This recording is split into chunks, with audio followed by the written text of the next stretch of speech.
पाकिस्तान की यूथ को, पाकिस्तान की आवाम को कैसा लगता है, उनके क्या एहसासात और क्या जज्बात होते हैं जब उन्हें टेररिस्ट कहा जाता है। हुकूमत की तरफ से पेट्रोलियम मसनूआत की कीमतों में इजाफा कर दिया गया। हुकूमती नोटिफिकेशन के मुताबिक हाई स्पीड डीजल की कीमत 11 रुपए 37 पैसे बढ़ाकर फी लीटर 284 रुपए 35 पैसे कर दी गई। European Union, we have been very clear. It is the highest priority of the government of India to provide energy security for the people of India, and we will do what we need to do. Pakistani, this is a difficult thing, and this is a difficult thing to accept. Basically, terrorism कहना और Pakistani passport की इतनी अहमियत ना होना, overseas Pakistani भी इस चीज़ को बहुत ज़्यादा फील आउट करते हैं। इंडिया ने कहा है कर लो जो करना है, कर लो जो करना है आपने, बिकॉज आई थिंक सो कि जो तीसरी चौथी बड़ी इकोनॉमी हो। इन्होंने ओपन वार्निंग दे दी है यूरोपियन यूनियन को कि अगर आपने अपने सैंक्शंस को नहीं हटाया तो हम लोग आपके खिलाफ लीगल रिकोर्स भी ले सकते हैं। बहुत बुरा फील होता है, कौन अपने आप को या बदमाश, गुंडा या टेररिस्ट कहलवाना चाहेगा। और उन्होंने इंडिया की सबसे बड़ी energy company Nayara energy company जो है, ग्लोबल कोर्ट्स में जाकर के इंटरनेशनल लॉ को वायलेट करने का केस हम आपके ऊपर शुरू करेंगे। इस चीज़ को एक्सेप्टेंस करने में भी ऑटोमेटिकली जब एक चीज़ इंसानी फितरत के खिलाफ हो तो जाहिर सी बात है उसमें फिर बुरा तो लगता है। आज एक आम पाकिस्तानी शहरी को 1 लीटर पेट्रोल 272 रुपए 15 पैसे में मिल रहा है। एक खुले दिल से, एक तगड़े जिगरे से वो कहेगा कि मैंने करना है, आपने मेरे ऊपर सैंक्शन लगानी है, लगाएं, मैं आपके ऊपर सैंक्शन लगाता हूँ। सबसे बड़ा आईटी प्रोडक्ट जो है वो यूरोप को कर रहा है, यूरोप को भी कर रहा है, अमेरिका को भी कर रहा है, तो फिर उन पे वो भी टैक्स लगाएगा। RIC में जैसे मैंने कल बात की कि रशिया, इंडिया, चाइना, वो ग्रुप को एक्टिवेट करना चाह रहे हैं, रशिया और चाइना। यूरोपीय यूनियन खुद कह रहा है कि हमारा इरादा भारत की सप्लाई चेन को नुकसान पहुंचाने का नहीं था। मतलब साफ है दोस्तों, जिन्हें कभी लगता था कि वो भारत पर दबाव बना सकते हैं, अब वही देश अब डर के मारे धीरे से अपनी जुबान बदल रहे हैं। नेटो आ जाए और चाहे अमेरिका, ट्रम्प आ जाए, चाहे जो मर्जी आ जाए, एक अच्छा दोस्त इंडिया के पास है, दैट इज रशिया। बाकी 1000 दुश्मन भी उसके खड़े होना।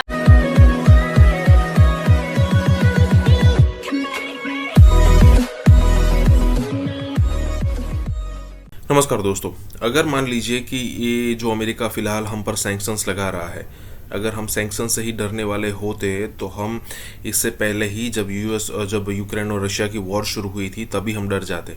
अगर हमें चुकना होता तो तभी हम चुक जाते।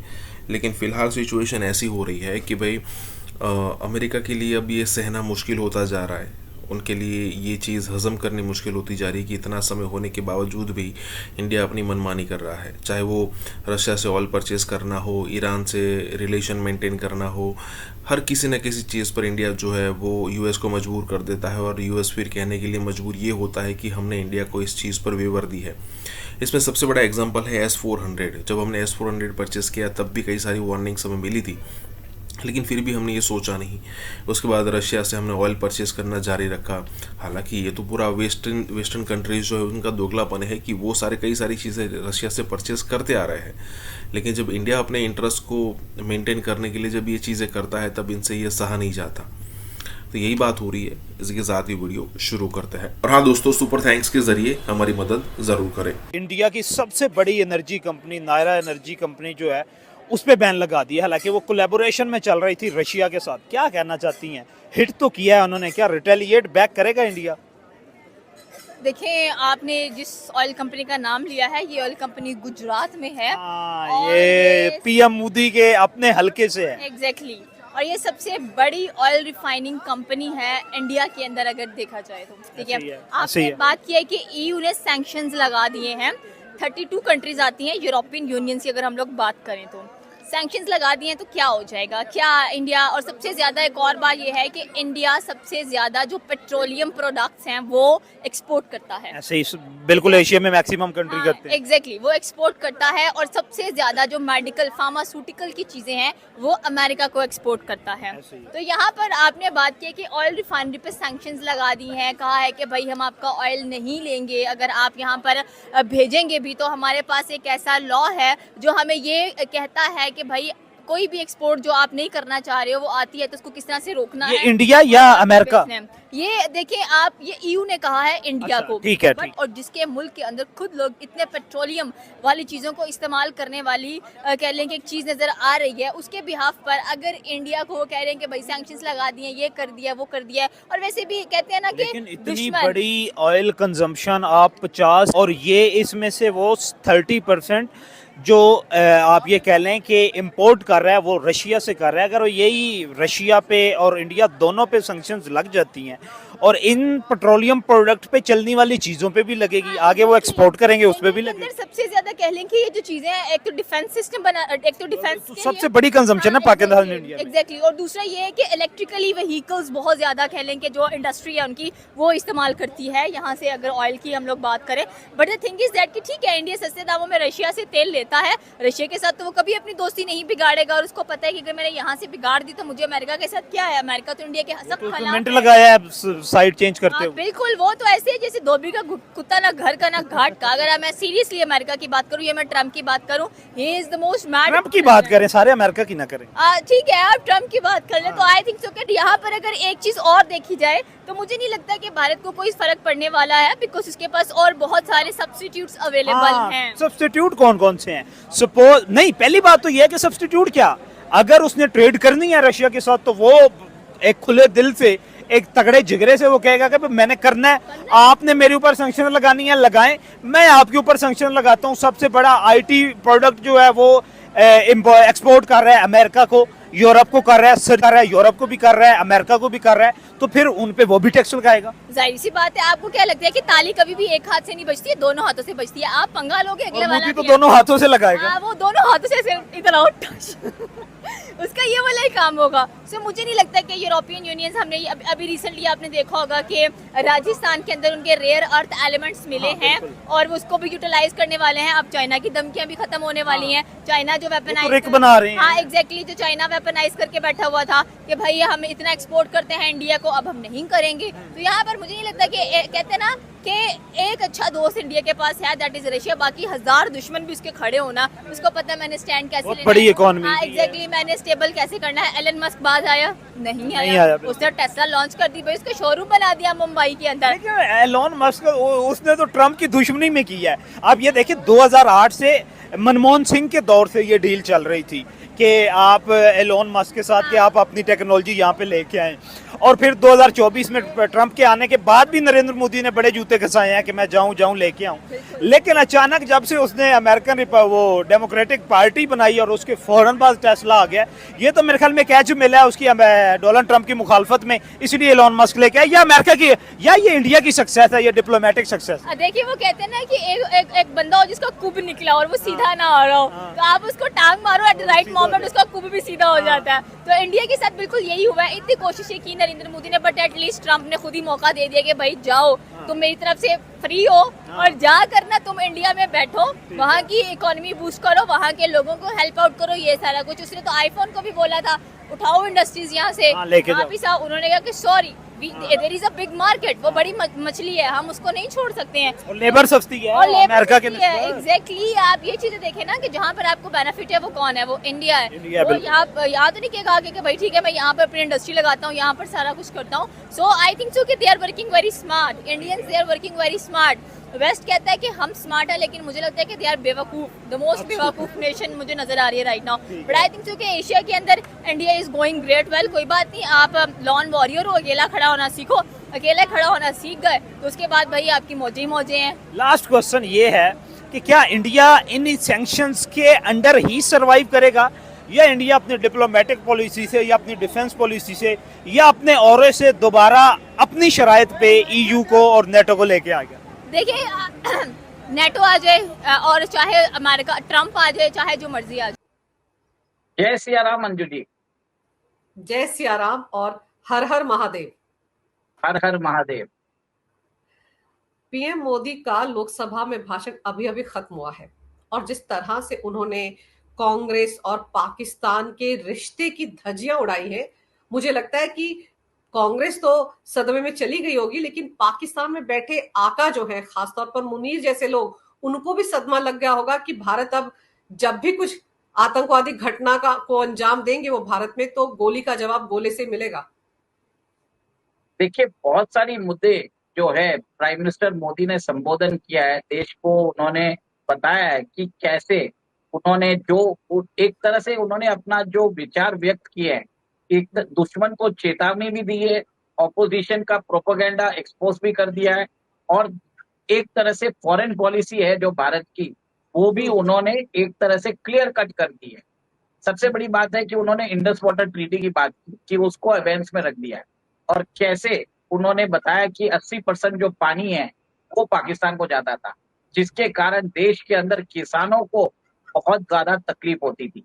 सेकंड, उन्होंने ये भी बताया कि कैसे कांग्रेस सरकारों ने देश की जो जमीनें हैं वो पाकिस्तान और श्रीलंका को गिफ्ट कर दी, और उसके कारण हम आज तक हम वो जो जमीनें जो उनके नाम पे की है, जो गिफ्ट कर दी है, उससे देश को कितना नुकसान उठाना पड़ रहा है।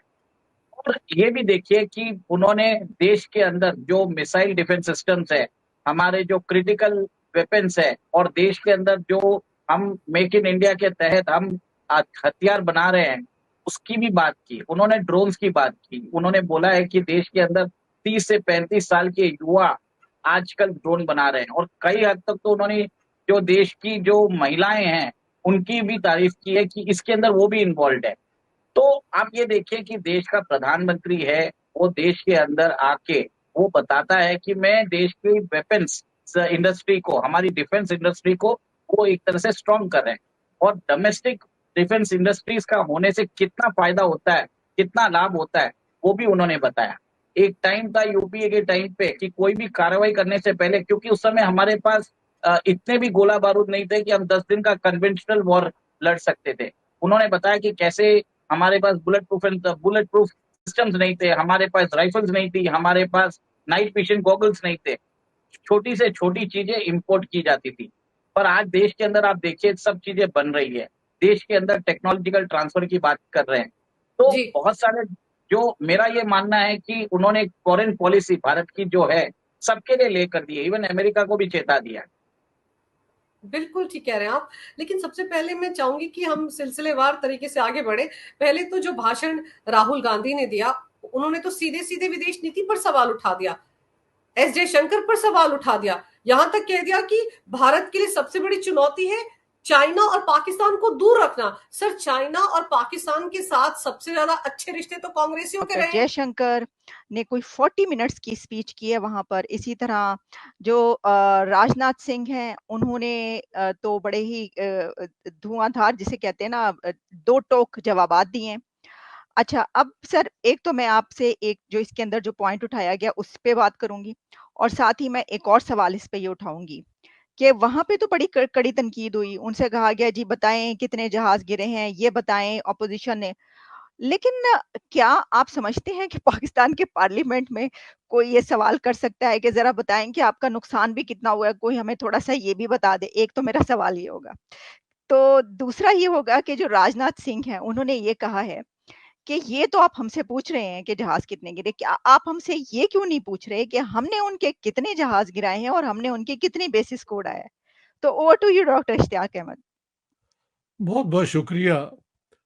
पहला जो आपका सवाल है वो कि जरा दोबारा रिपीट करें, दोनों बड़े इंटरेस्टिंग हैं। जी, पहला तो ये है ना कि ये बात की जा रही है कि देखिए उनके पार्लियामेंट में ये स्पीचेस हाँ हो जी, सकती हाँ हैं, डेमोक्रेसी है। जी। नहीं, ये तो कोई कभी भी डिनाई नहीं कर सकता ना कि इंडिया में कोई भी हुकूमत आ जाए, एक बेसिक यूनिनिमिटी जो है वहां पे कि this is a democracy, India is a parliamentary democracy. और नरेंद्र मोदी और बीजेपी अब 10 साल से हुकूमत में भी रहे हैं। लास्ट इलेक्शन में जो उनका क्लेम था उससे बहुत कम सीटें आई हैं, तो कहीं ना कहीं इलेक्शन भी फेयर होता है। और इंडियन पार्लियामेंट में बहुत देर से ये मिनिस्टर्स आए, लेकिन जब भी आए उनकी तैयारी जो है वो इम्प्रेसिव है। तो पाकिस्तान कभी भी डेमोक्रेसी नहीं हुआ, ये ना लियाकत अली के दौर में हुआ है, ना कभी और हुआ है। ये बस एक दूसरे के गले पड़ जाना। अच्छा, वो नहीं दिखाते कि जिन लोगों की पतलूनी उतारी गई थी वहाँ पर, वो क्यों नहीं दिखाते लोग? ये 93,000 जो आर्मी थे वहाँ पर जो पतलूनी उतारी गई थी, वो क्यों नहीं बताते ये लोग? जब तक मोदी है जैस्मिन, कुछ नहीं होने वाला है। जब तक मोदी है सिर्फ बदतर होने वाला है, और ये रुकेगा नहीं। मसूद अजहर उसको हम ट्रैक कर रहे हैं और वो कह रहे हैं कि जनाब वो गिलगित बल्तिस्तान रीजन के अंदर है।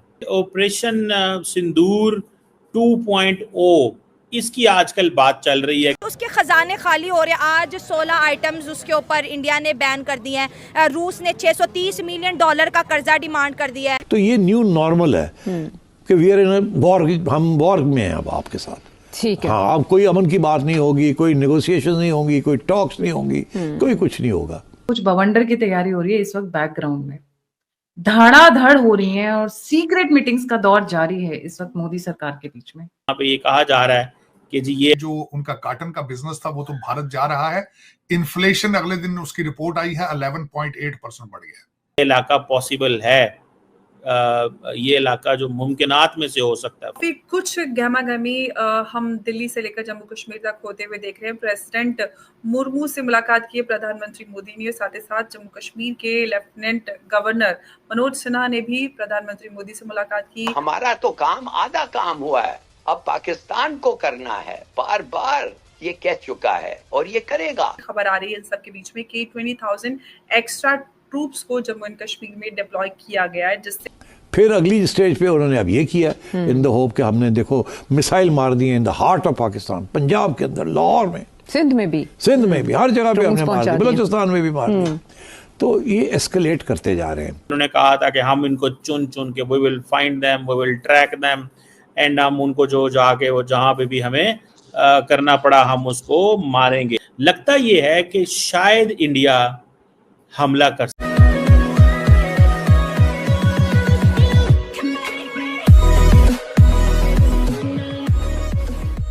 नमस्कार दोस्तों, अब जिस हिसाब से पाकिस्तान के अंदर इंडिया के ऑपरेशन बढ़ रहे हैं, हमें सरप्राइज नहीं होना चाहिए कि कभी भी ऐसी न्यूज़ आ सकती है कि हाफिज़ सईद मारा गया, मौलाना मसूद अजहर जो है वो मारा गया, या फिर दाऊद इब्राहिम जो है वो मारा गया। क्योंकि आए दिन कोई ना कोई की तो न्यूज़ आती रहती है जिनके पास कम सिक्योरिटी है, या फिर आप कह सकते हो कि जिसके पास हथियार है लेकिन सिक्योरिटी नहीं है, उसके पास एक्स्ट्रा सिक्योरिटी नहीं है, उसको तो कभी भी ठोका जा रहा है। यहाँ पर बात दरअसल यहाँ पर ये हो रही है कि मौलाना मसूद अजहर को ट्रैक किया जा रहा है और आने वाले दिनों में हो सकता है, और यहाँ पर ये भी बताया गया है कि लास्ट कहाँ कब देखा गया था। जो भी हो, लेकिन आने वाले दिनों में ये न्यूज़ डेफिनेटली आने वाली है कि भाई इन सबको धीरे धीरे करके या फिर एक के बाद एक ठोका जा रहा है। मतलब मुझे तो ये लगता है कि जितने भी आतंकवादी ठिकाने लग रहे थे उन सबको ऑपरेशन सिंदूर में टारगेट कर देना चाहिए था, तो ये सारे के सारे जो थे ना वो यहीं ख़त्म हो जाते। हालांकि होगी कुछ मजबूरी, तो यहाँ पर यही बात हो रही है कि कैसे मौलाना मसूद अजहर को आने वाले दिनों में टारगेट किया जा सकता है। इसी के साथ ही वीडियो शुरू करते हैं। और हाँ दोस्तों, सुपर थैंक्स के जरिए हमारी मदद जरूर करें। है कि जैश ए मोहम्मद के जो चीफ हैं मसूद अजहर, गिलगित बल्तिस्तान में उनको देखा गया है, जहां से ऑब्वियसली भारत की तरफ से ये है कि एक नए फ्रंट की प्लानिंग का खौफ है। इस बारे में आज हम तफसील से बात करेंगे। और दूसरी तरफ पाकिस्तान के जो फॉरेन मिनिस्टर हैं इसहाक डार, यूएन और वाशिंगटन जो है वो उनके हाई लेवल दौरे पर वो जा रहे हैं। तो क्या पाकिस्तान ग्लोबल स्टेज पर अपना केस इफेक्टिवली रख पाएगा? क्या ये डेवलपमेंट्स की टाइमिंग एक नई जियोपॉलिटिकल जो है इक्वेशन की तरफ इशारा है? इस सब के बारे में आज हम तफसील से बात करेंगे। तो जी डॉक्टर कमर टीमा साहब, सबसे पहले तो हमने देखा कि इंडियन जो इंटेलिजेंस एजेंसीज हैं उनका दावा है कि जो मसूद अजहर हैं उनको गिलगित बल्तिस्तान के जो स्कर्दू एरिया है वहाँ पे देखा गया, यानी पाकिस्तान के अंदर LOC के करीब। और इंटेलिजेंस एजेंसीज का कहना है कि वो क्लोजली ट्रैक करें हैं मसूद अजहर को, लेकिन पाकिस्तान में उसकी लोकेशन के हवाले से हमेशा इनकार ही किया गया है। तो आप इस बारे में क्या कहते हैं?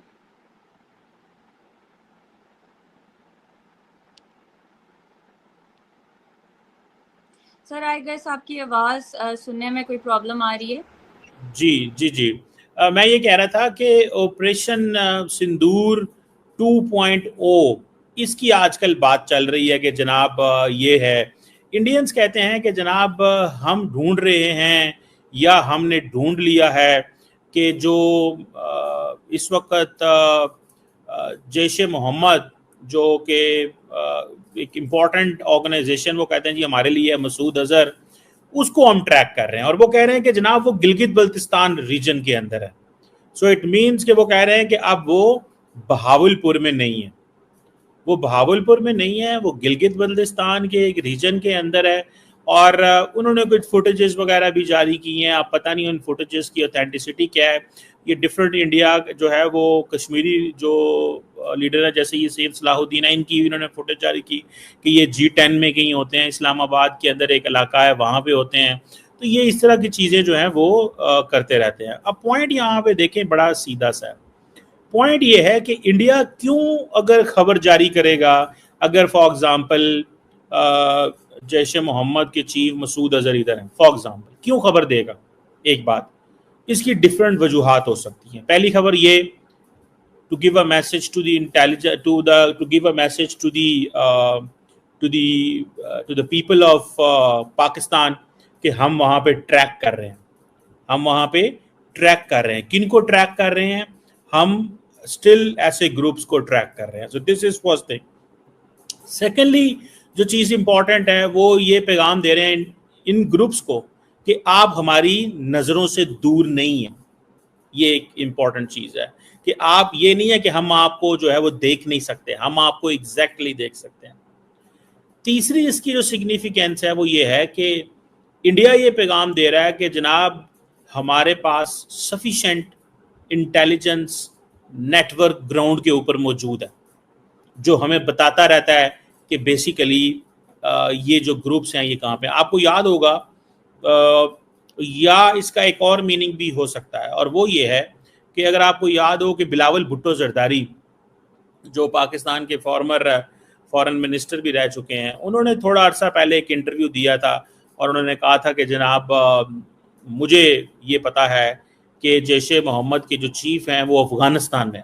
सो मुझे ऐसे लगता है कि इन दिस प्रीटेक्स्ट, इस सिचुएशन को देखते हुए लगता ये है कि शायद इंडिया हमला कर सकता है, and that could be operation Sindoor 2.0।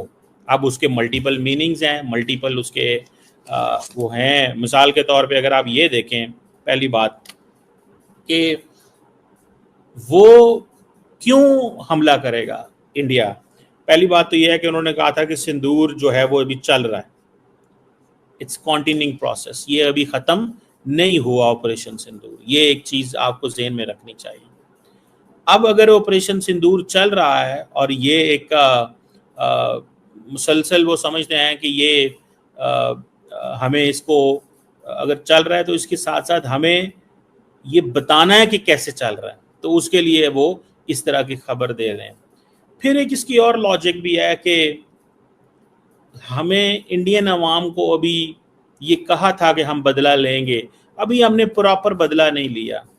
और जो नरेंद्र मोदी साहब ने बिहार में एक स्टेटमेंट जारी की थी, इफ यू रिमेंबर, इलेक्शन पे उन्होंने कहा था कि हम इनको चुन चुन के we will find them, we will track them, and हम उनको जो जाके वो जहाँ पे भी हमें करना पड़ा हम उसको मारेंगे। ये आपको याद होगा, उन्होंने ये बात उन्होंने की थी। सो आई थिंक ये जो फैक्टर है दैट इज़ इम्पॉर्टेंट इस सेंस के अंदर कि ये चीज़ जो है वो सोच रहे हैं कि क्योंकि हमारी गवर्नमेंट ये प्लान कर रही है, क्योंकि हमारी गवर्नमेंट ये चाहती है। इंडिया के पास जो हेरॉन टीपी ड्रोन्स हैं वो भी लगाए जा सकते हैं और लगे भी होंगे।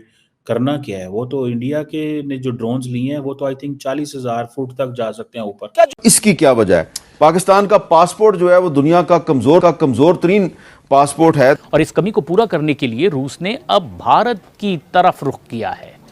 रूस की योजना है कि वो साल 2025 के आखिर तक भारत के करीब 10 लाख लोगों को काम के लिए बुलाएगा। इंडिया देखें, ये ड्रोन तो उड़ा सकता है, ये जो जिसे बोलते हैं बैरख्तार TB2 ड्रोन जो हैं ये 300 किलोमीटर फ्लाई ऊपर जा सकते। You do admit, sir, that Pakistan has had a long history of backing and supporting and training and funding these terrorist organizations. Russia के प्रेसिडेंट पुतिन की तरफ से खबर ये कंफर्म हो रही है। दरअसल रूस ने बड़ा ऐलान किया है कि वो 2025 तक 10 लाख, जी हाँ 10 लाख भारतीय वर्कर्स को Well, we have been doing this dirty work for about 3 decades, you know. जगह जगह पे इनका नाम खराब हुआ है, हर जगह बच्चे को पता है कि ये लोग टेररिस्ट हैं, तो इसलिए कहीं भी मुंह दिखाने के काबिल तो रहे नहीं है। इंडिया जो है वो जारी बात है हैज़ द कैपेसिटी कि इंडिया के पास जो ड्रोन्स हैं वो जारी बात है तगड़े ड्रोन्स हैं। दुनिया के जो पासपोर्ट्स की जो एवेल्युएशन है, रैंकिंग, उसमें 106 ममालिक की रैंकिंग जो है, उसमें पाकिस्तान के पासपोर्ट का नंबर 103वां है। दुनिया की टॉप 100 यूनिवर्सिटीज में ऑलमोस्ट 5 to 10 बल्कि इससे ज्यादा इंडियंस है। आपकी एक भी नहीं है भाई टॉप 100 में, आप क्या बातें कर रहे हैं? तावुर हुसैन राना, हाँ तावुर हुसैन राना जो है जी, आपको पता है कि वो भी अमेरिका ने पकड़ के जो है वो भारत को दे दिया। पाकिस्तान के बहुत से दहशतगर्दों को लेके जाकर खड़ा किया, उनके खिलाफ प्रूफ दिए और पाकिस्तान बहुत अरसा FATF की लिस्ट में भी रहा है, तो वो ये चीज क्लेम करते हैं। यहाँ तक कि फलस्तीन जो है वो भी पाकिस्तान से ऊपर है। वो कहते हैं कि फिर इनकी जो स्टेट है वो दहशतगर्दों को, लश्कर तैयबा के जो लोग हैं उनको सपोर्ट करती है, उनको सिक्योरिटी देती है।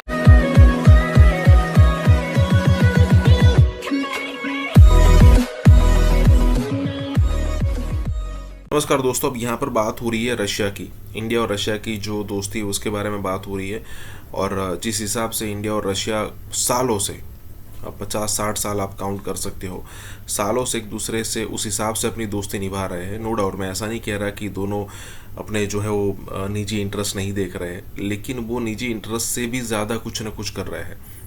अब देखिए, अगर आप देखने वाली बात हो तो रशिया ये चीज़ देखकर बहुत ही खुश था कि भाई इतने सारे सैंक्शंस लगने के बावजूद भी इंडिया जो है वो S-400 रशिया से परचेस कर रहा है, और US को मजबूरी में इंडिया को वेवर देना पड़ रहा है। अब यहाँ पर उससे एक स्टेप आगे बात जाकर रशिया जो है वो आने वाले दिनों में 10 लाख इंडियंस जो है वो रशिया में बुलाएगा, और अगर आप दूसरी तरफ देखो तो उनको एक भी पाकिस्तानी नहीं चाहिए। अब पाकिस्तान की ग्लोबल वैल्यू क्या है वो शायद रशिया ने देखा हो, या फिर उसने ये देखा हो कि भाई अगर हम पाकिस्तानी को बुलाएंगे तो इंडिया नाराज़ हो जाएगा, जो भी रीज़न हो, लेकिन उनको एक भी पाकिस्तानी नहीं चाहिए, उनको इंडियंस चाहिए। अगर आप इससे पहले भी देखो तो इसराइल के अंदर भी ऐसे ही इंडियन वर्कर्स जो थे उनको एक्सपोर्ट किया गया था वहाँ पर। तो इंडिया की ग्लोबल सिचुएशन जो इससे बढ़ रही है। इसी के साथ ही वीडियो शुरू करते हैं। और हाँ दोस्तों, सुपर थैंक्स के जरिए हमारी मदद जरूर करें। वाकई में इतनी सीरियस हो गई है कि अब वो हाफिज सईद और मसूद अजहर इस तरह के जो अनमोल रतन पाल के रखें कि अब वाकई में उनको देने के लिए तैयार है। तो उसमें मुझे तो ऐसा लगता है कि आप लोगों ने जो, अगर किसी ने बच्चन साहब की मूवीज देखी हो, वो थी ना कालिया कालिया कालिया, और भी कई मूवीज हैं, तो उनमें मतलब शोले देख लीजिए। तो जब कुछ जैसे कहते हैं ना कि वो जो गैंग होते हैं, वो जो विलन के गैंग होते हैं, उसमें से कुछ लोगों का जब काम खत्म हो जाता है तो विलन कहता है इनको उड़ा दो, या फिर वो ऐसा ब्रीफकेस देता है ना, जो कालिया में भी दिया था और कई मूवीज में, कि जब वो गाड़ी लेके आगे जाते हैं सोच के हो मुझे तो पैसे मिल गए, तो वो आगे जाके गाड़ी जो है ना वो आपको पता है ना फट जाती है। लेकिन बात सारी है कि अब मैं यहाँ ये क्यों जिक्र कर रही हूँ, वो मैं जिक्र इसलिए कर रही हूँ कि मुझे लगता है कि हाफिज सईद और मसूद अजहर अब हमारे किसी काम के नहीं रहे, खामा खाई में रोटियां तोड़ रहे हैं बैठे हुए। इससे बेहतर है इनको भारत के हवाले कर देते हैं, भारत भी खुश और हमारा कोई नुकसान भी नहीं होगा, इसलिए कि वैसे भी निकम्मे निखट्टू किसी काम के तो रहे नहीं है, तो इनको उठाकर किसी को दे दो तो उससे बेटर है कि भारत को ही दे दे। तो मोदी जी भी जरा खुश हो जाएंगे, और जरा पानी शानी जो बंद करने की बातें कर रहे हैं ना, तो वो बातें जरा करना बंद कर देंगे। बल्कि ऐसा ना होगा अभी फ्लड आने वाले, भी मानसून की बारिशें शुरू हो गई है, और मोदी जी खुशी के मारे, पाकिस्तान के फॉर्मर फॉरेन मिनिस्टर ने कहा है कि जी हम हाफिज सईद और मसूद अजहर जो है भारत को दे सकते हैं। इस खुशी में मोदी जी जो है वो, जब ज्यादा बारिशें होंगी, आपको तो पता ही है ना, बिलावल साहब ने भी कहा था जब बारिश होती है तो पानी आता है, और जब ज्यादा बारिश होती है तो ज्यादा पानी आता है। तो जब वो ज्यादा पानी आएगा तो मोदी जी कहेंगे सारे गेट खोल दो और सारा पानी पाकिस्तान में भेज दो, और यहाँ पे हम लोग सारे चबड़ चबड़ कर रहे होंगे। लेकिन बात सारी ये है कि मुझे ये लगता है कि अब पाकिस्तान ने सोचा है कि ये लोग कब से मांगे जा रहे हैं भाई। 5-6 साल तो मुझे हो गए इंडियन टीवी पे जाते हुए। पहले दिन जब मैं गई थी वो दिन है और आज का दिन है, ये लोग हर शो में बुलाकर कहते हैं हाफिज सईद दे दो, हाफिज सईद दे दो, हाफिज सईद दे दो। और अब जब हम देने को तैयार हैं, हम कह रहे हैं ले लो भैया, हमारे किस काम का, ये निकम्मा निखट्टू आप ही ले जाओ, शायद कोई मटर वटर ही छील दे। तो बात ये कि अब इंडियन मीडिया कह रहा है कि ऐसे कैसे हम ले लें, है हमने, मतलब ठीक है हमने मांगा था, लेकिन ऐसा थोड़ी कि आप दे ही दोगे। लेकिन भाई आप लोग ले लीजिए, इसलिए कि हमने उसी तरह के हो सकता है 10-20 और तैयार कर लिया, हमारा क्या पता भाई, खाली थोड़ी बैठे रहते हैं हम लोग आप लोग की तरह। लेकिन बात सारी है कि हाफिज सईद और मसूद अजहर अब हो गए एकदम बेकार, जगह जगह पे इनका नाम खराब हुआ है, हर जगह बच्चे बच्चे को पता है कि ये लोग टेररिस्ट हैं, तो इसलिए कहीं भी मुंह दिखाने के काबिल तो रहे नहीं है। आपने इनको हाउस अरेस्ट करके रखा हुआ है, जेल में नहीं डाला, ये याद रखिएगा। जेल में जो बैठे चक्की पीस रहे हैं ना, उनका नाम है इमरान खान, लेकिन हाफिज और इमरान खान टेररिस्ट नहीं है, वो तो यहाँ के प्राइम मिनिस्टर रहे, उससे पहले क्रिकेट कुरकुट खेला करते थे, और हाँ वर्ल्ड कप भी ले आए थे एक बार।